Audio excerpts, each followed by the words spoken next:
Yo,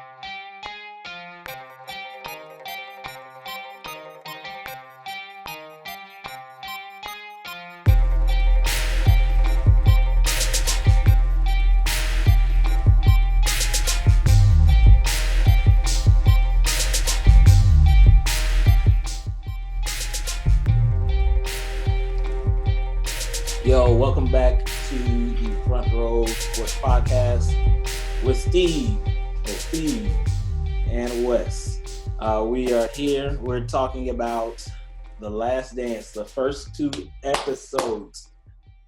Guys, that was freaking amazing. Even though I will say this, I was expecting a lot more, but I was satisfied with what I got. What more were you expecting? I was expecting something a little bit more raw, like a little bit. Even though I heard this week on Dan Le Batard, he said that those were the first 2, like the worst episodes of the whole series. Those first 2 hours are the worst hours of the whole series. I cannot imagine what's. And so I was expecting a little bit more, but I'm anticipating a whole lot more. So what did y'all think? Go ahead, Steve, Wes. you want to go? Oh. No, go ahead. Oh, okay. I was excited to the point where like I had to go in the back office and make sure I wasn't gonna be distracted because I was at work during the whole thing.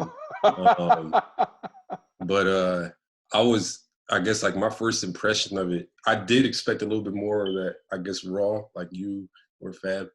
But I was satisfied ultimately. And I think the biggest thing that was satisfying to me was actually hearing Jordan like talk. I think just that was the cool thing, seeing him laugh about stuff, because I think the other thing that makes it hard for people to understand like why he's so great is just like his charisma in general, from like his walk to everything. He's just like a cool guy, almost an enigma in such a way. So I think that was just an aspect where I was just really, every time it went to him, I was trying to figure out like what exactly he was going to say next. I was anticipating that to a degree. But that's what really kind of like excited me. And just to have the backstory, I think a lot of things I already knew, but especially when it came to, I guess, the ins and outs of like when it came to the Scottie stuff, I really didn't know that. But when it came to like more of Jordan's background, a lot of things I understood kind of already. But yeah, man, it was good, really good. Steve?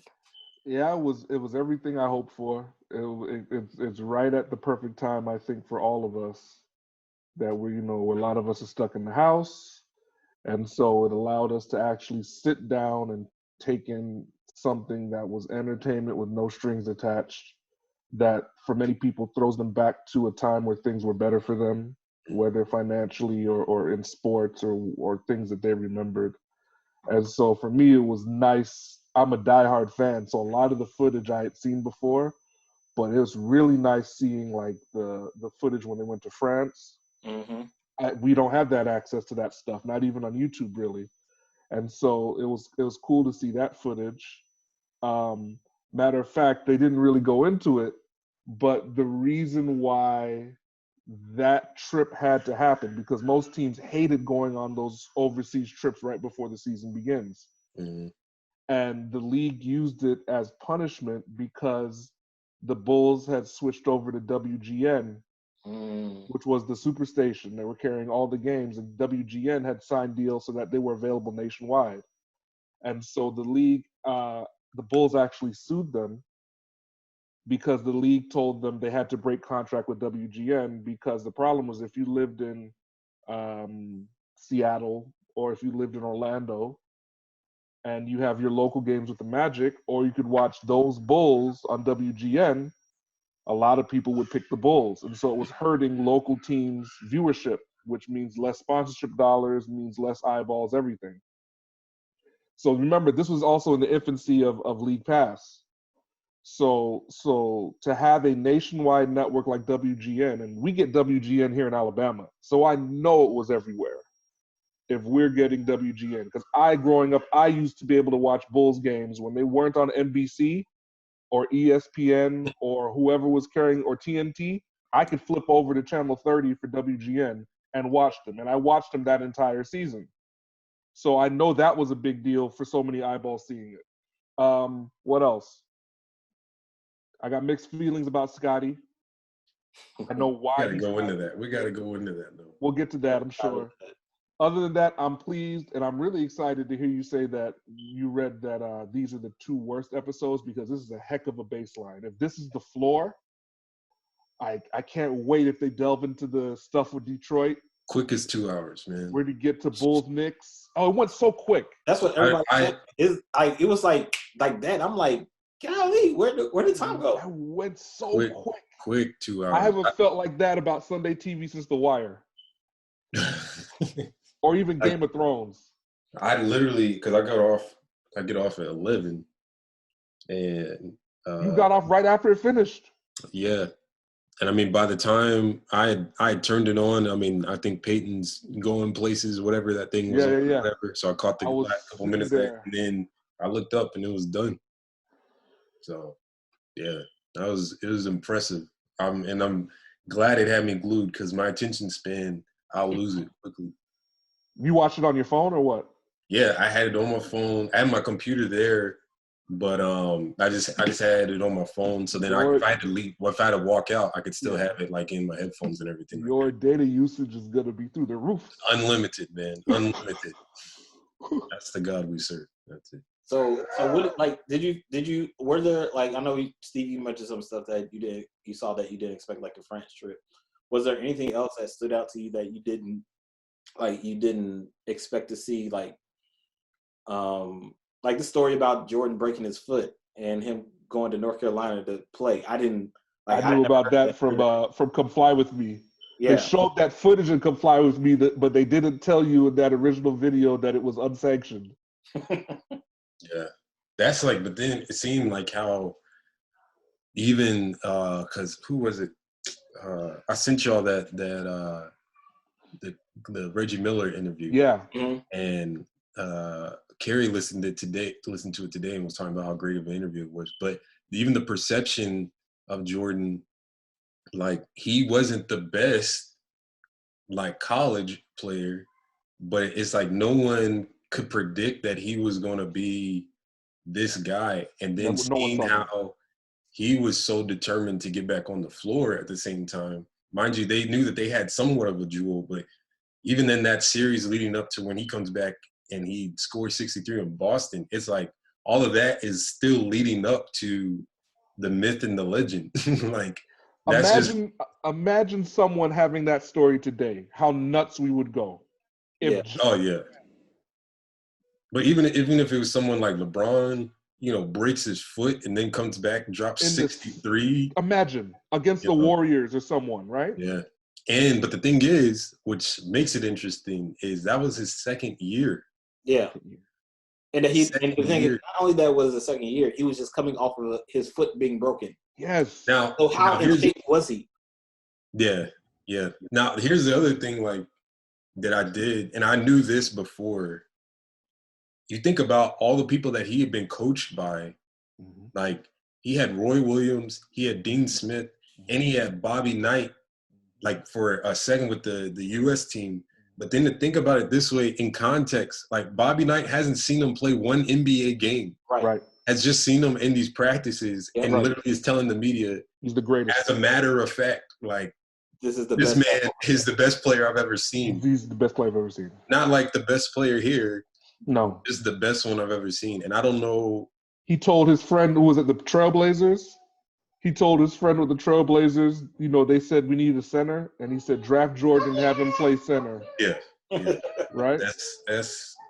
That's crazy for you to step out like in that role. But it also shows the versatility of Jordan, because he played team ball in North Carolina and stuck with the system of it. And then he admitted, like, he came to Chicago and it was completely different. He practices once and realizes he's the best player out there.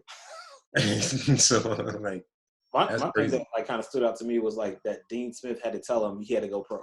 Yeah. In today's day and age, you don't hear coaches, like, telling a whole bunch of people you need to go pro. They're trying to keep them in school. Like, you need to get this education. Like, Dean Smith, especially in that time, in that era, he's telling him. Shocking based in that era, right? Pro. Like, he's not. I'm not holding you back anymore. Go. Like, you have to go now.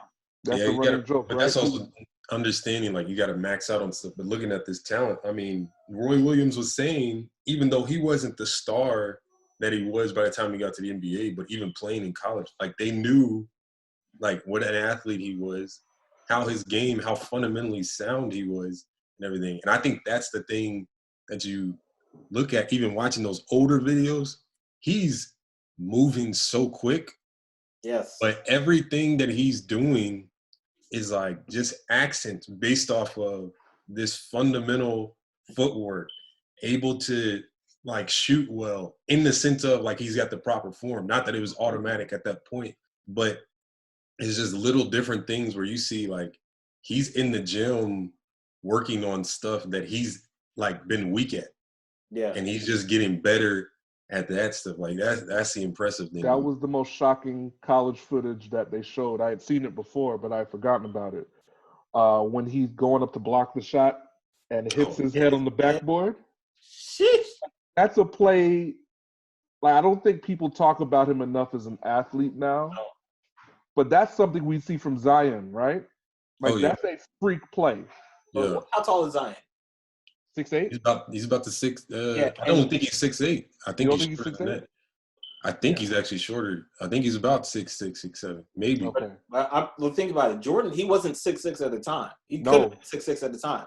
Right. And his head was hitting backboards. Like, Then I think they happened in the league too. He went up for like a dunk or a block or something and hit his back of his head. See, like that stuff is. I remember my dad always talking to me about like David Thompson and these guys like that would jump, and it would be ridiculous. Like you know, just the height that they're getting. But to see someone that graceful and moving like that, yeah, They I don't know. thought he was an alien.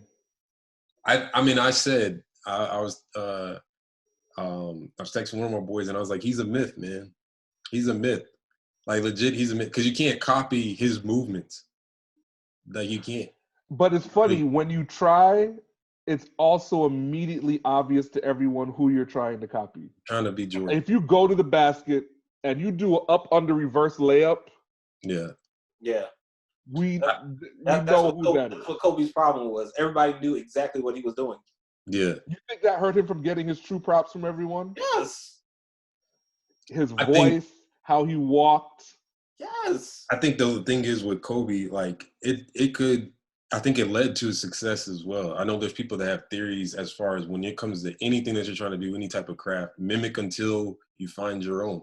Mimic the masters, right? Yeah, just do what they're doing until something breeds of yourself. So I think even though he has the same style, I think there are different things that maybe did separate in a negative and bad way from Jordan. That was Kobe's stuff. But overall, man, like for those first 2 hours, like I was telling Carrie, I was like, man, I don't know how you look at him and you're just like, yeah, he was like top 3. No, you have to look at him like either he's the best player or God's got some other type of creation that I haven't seen. Well, you even saw the footage with Magic Johnson still in the league. Yeah. In an interview saying he's the best. He's the most skilled player. You got Bird saying that's God in the form of Imagine someone saying Michael that. Jordan. Like that's hefty stuff. But see, here's the other thing. With that game, and I was listening last night while I was at work, that game when Bird says that, Bird dropped 35 and something else, like had an amazing game. Mm-hmm. But then even at the end, he had to even look at Jordan and say, like, that's ridiculous. You come off of 49, drop 63. He's on pace. If he was 49 was his low game. Right. That's with you dropping 63 and you don't even shoot threes. Right. And it's like the thing is, you're doing it against the Celtics at their peak. Yeah. This is peak. Okay, 4 Hall of Famers. This is what I'm talking about. If you move it to the day, this is the KD Warriors catching Memphis in the first round. Yeah. And the second-year player on Memphis scoring 49 in game 1 and 63 in game 2 in Oakland. And you got to think about this too. You have to think about this. They only won 30 games that year. Yeah, snuck in. They snuck in. Barely. Thanks to And John. that game where he was talking about where they want to put him back in, I Right. mean, you're starting to see where he's about to just become like this insane man. Like the behavior is already there.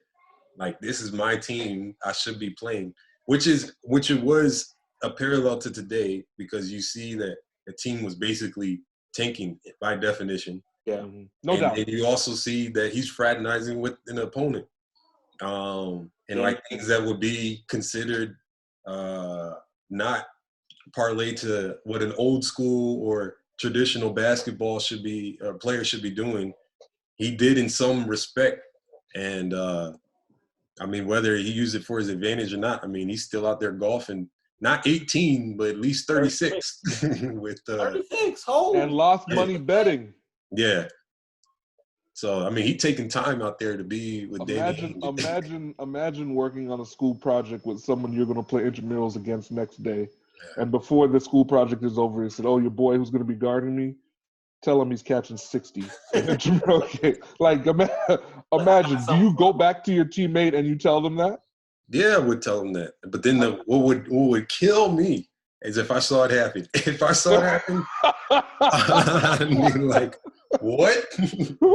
This is not like against a weak defender. This is like the best. These defender. were all defensive players. They were voted all defense. Now, this is the other thing, and Kerry told me this. He was like, you got to think about perspective, even the way that the game was being played, because there are people that were looking at it as like, obviously these guys, some of them weren't as athletic as today's players. And that, I think, is a fair point. However, the thing is, you got to be mindful of, by the time that we get to this 98 season and Jordan's shooting this mid-range stuff and he's killing at that, right, is making the defense honest, because everybody knows that he can finish. But you think about it, you don't see Jordan missing too many like layups, and he's got these 7-foot trees that are knocking him and everything like that. Big man era. So you got to think about, if we talk about Kyrie Irving and Rod Strickland and all these people older years.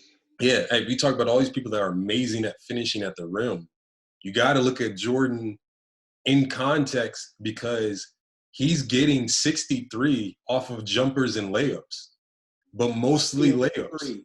He is not shooting threes. Like, he's literally just getting basic layups, if not outside, jumpers that aren't too far out. But like, he's athletically taking people to the cup, and that's something where it's like, if you got grown men that are coming to knock your ribs out, and you still dropping 49, nah, man. That's most astonishing, right? You have a team, an all-time great team like the Celtics. Someone drops 49 on you. All right, that can't ever happen again. We're not letting this guy score like that again. 49. The next game. 49. The next game, he gives you 63. And then called, tell your mans, I got something for him. And after all of that, they still got wiped out by the Celtics. Right. Still did. They lost that game. He scored 63. He gained their respect, and I think that's the overall thing. Like, and I think that's what they were acknowledging by the end of that episode too, I guess. Like, the team sucked. So in comes Jerry Krause, who works it. He starts getting these teams and the together. team snorted, apparently. Yes. Oh, yeah. Cocaine circus. I was going to bring that up. That shirt is already for sale. Let's be honest. Do you think Jordan participated in any sense? Because he's acting like he never did anything. I'm going to keep my mythology alive. I don't think so. I really don't think so. But my reasoning is halfway sound. I fully believe he was maniacal about his body and about what his goals were. And at that time particularly, he's still a country boy, but at that time particularly, he didn't respect, I don't think he respected his teammates on that Bulls team as basketball players. Because he came into first practice and was like, he knew he was the best player on that team. Yeah. So whatever they're doing is not working. Yeah. His trainer came out in the interview just talking about how and I think he came a little bit after that period when they started working together. But a lot of the things that they were emphasizing with Jordan was like, because Jordan had bad groin and ankle issues. And so a lot of the things that they were working on, he was trying to prevent himself from getting injured. Mm-hmm. Like a lot of the different stretching and everything like that, which is, I mean, a cliched thing, But you got to think, you got LeBron, you got so many people nowadays that are claiming as far as like, this is the first time people are really taking care of their bodies. If you look at Jordan, I mean, he brings weightlifting into the NBA. Because of the Pistons. Yeah. So I don't know really from those 2 episodes where all this is going to go. I do know Dennis Rodman's coming up for this next one. But, yeah, I'm excited for that. I think that doesn't get discussed as much either because they, at least between the 2 teams and the fan bases, they never allowed that. Oh, I think the like, you think about, you know what's interesting? Robert Parrish is on that 98 team, who was also on the team. Yeah. Like, there's a lot of John Sally's on. I don't know if it's the 98, but he's in that second 3P. Like, there's a lot of people. I think John Sally's 96 or 97. Yeah. There's people that have gone to war against Jordan, and now they're playing with him and supporting him. And I think that aspect of it, like, I don't know what his relation. I'm sure they're going to go into what his relationship with Dennis was at the time, and what Dennis's relationship. Non-existent. Yeah. Like, that's a complete business. I can't wait for the Detroit episode. I cannot wait for this one because this is going to be like where his whole mindset had to change. And they have Isaiah Thomas. Yep. He's apparently speaking highly of Jordan. I'm waiting for the latter part when Reggie Miller comes about because I want to see if he keeps it strictly business.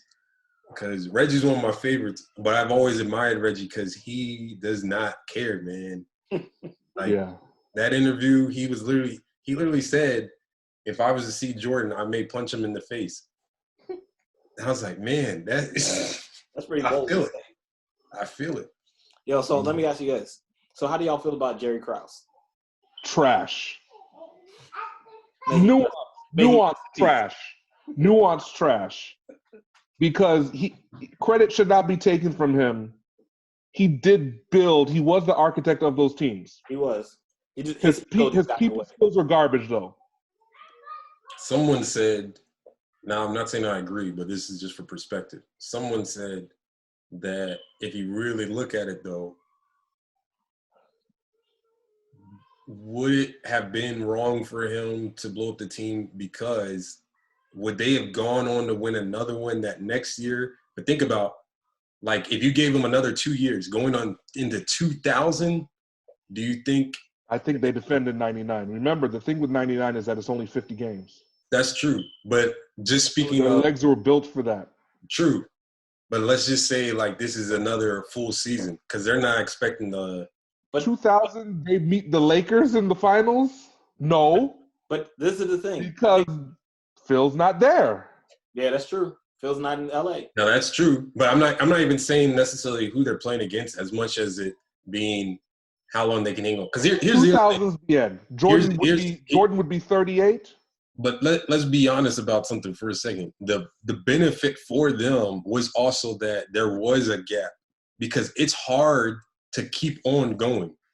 Like, that's hard. And you can tell by the end road of that, they're literally having organizational problems because, one, there's success, and now people want other things that are just separate from the championship. So to then say, I think we can hope, but then to say as a matter of fact that they were going to get another 2, you're talking about that they'd also have 5 after getting 3, like, earlier on in a decade. And that's a tough thing to say that their team was going to hang on that long.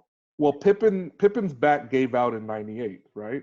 Yeah. He became a decoy in the finals in 98 because he aggravated it again on the dunk against the Jazz. So that would be a problem, okay? Rodman's older than them. Right. So 99 I think is one thing. And I think 99 would still be a struggle because they face the Spurs. I think they could get 99. I don't know about the next year. I think they get 99. I don't know about would be problematic. You're talking about that's a run that would be unprecedented because they would have had Celtics in the 60s. No, you would have had to retool. Like, think about how much they're going through, one together, but then also who are you retooling with? Because you're gonna need fresh legs coming in Right. with that. Right. But I think this is my thing. I think they had the mindset to go for it and win those championships. They were hungry. They didn't care Hell about yeah. they didn't care about the offseason and like and just like being tired and stuff. They were wanting to go for another title. They were hungry to go for it. That's facts.